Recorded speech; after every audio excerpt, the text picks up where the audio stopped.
The interesting dichotomy is that India's manufacturing capability is more than its performance. In fact, if you look at it, when we started way back in the 50s, and for good reasons and bad reasons because of import substitution, we actually built up a pretty good core. We make our own cars, we make our own commercial vehicles, etc. We have our own steel plants. But if you look at manufacturing being 16% of GDP, it is a disappointment. We needed to have it 10 points higher. And we haven't reached our full potential, even though we started with some strong capabilities. And so we haven't built on it, and we've actually impeded it. And so we need to figure out how to unlock it. Now at least we are focusing on it, but clearly we are not where we should be. Look, we haven't done very well with scale. If you really look, we have a lot of players who are very high quality. Look at Bharat Forge, they are the best in their field. We have got, whether it's Hero or Bajaj, their motorcycles are fantastic. We now look at, the way we are coming out with even some of the higher end motorcycles now.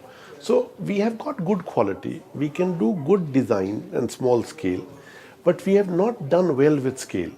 We really haven't. Now in some of the core commodities we are building scale and we've got good pricing in it, but we are not close to, if you look at the scale of China and you look at our scale, there is such a huge gulf.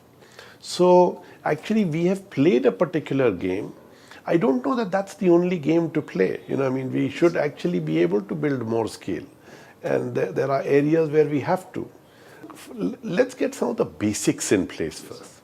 Let's get roads, let's get ports, let's get power. Even before we need the infrastructure for manufacturing.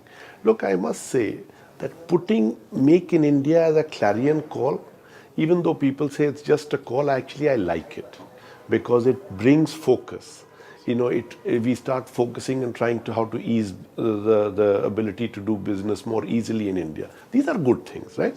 But the fact is, look, I always say that Nitin Gadkari is just doing a fantastic job, with roads and with ports.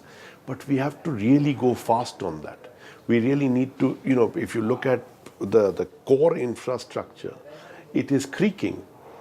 The cities, they are creaking, so we really need to build some of this for us to really take full advantage of Make in India, to take full advantage of our demographic dividend, to take full advantage of the fact that we have got a cost arbitrage advantage, if we can take advantage of that. So what else? We really need to improve skilling, and we need to improve skilling in the ways that these old ITIs set up for an earlier era have to be upgraded. Their skills have to be improved. What is taught in them has to be made more customized and real, right? For the current needs. I think we need to be more predictable, more stable, and more consistent. We don't want policy swings. They are completely unnerving. People don't want, we should have ready-made projects given out. You don't want projects getting stuck for one clearance or the other. You don't want foreigners to come in with money and then not be able to build their plant. So we really need to rethink how we actually put projects online. How do we get all these public-private partnerships? Why did they get stuck? Because of environmental clearance, because of land clearance, because of mineral and mining licenses. These are good concerns. But let us give those projects after these clearances are in place, so that we don't get people to come in, waste time, waste money, and go back with a bad taste in their mouth. And then we really also need to take out the pinpricks, of the small inspectors who come, and the government is making progress on this. I think Make in India is a good thing because the government gives its intent. I want to make it easier. Please come. But there is this baggage. And we have to clear up this baggage as we move forward. So that's the journey. It's an important journey. We are starting to make progress. It will take a little bit of time, but there is a lot of baggage. Commodities are more affected by economic cycles. Policies help. If you take a 15-year period, India has done quite well as an economy. We've gone from a $480 billion economy to a $2 trillion economy. We've almost grown 5 times in 15 years. That's not bad. The truth is, policies enable, infrastructure enables.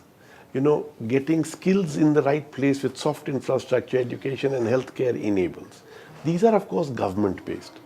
But the entrepreneur is not waiting for the government. They are going forward with it. Some entrepreneurs therefore get affected. Steel has gotten affected because the commodity cycle has gone against it, etc. But if you take a 10-year view, these will come back, right? I mean, they will come back. And the success is such that as we reach certain levels of per capita, there is a further demand that gets created. And this demand will have to be met. So there will be a huge entrepreneurial opportunity, which some will be able to take advantage of and others will not.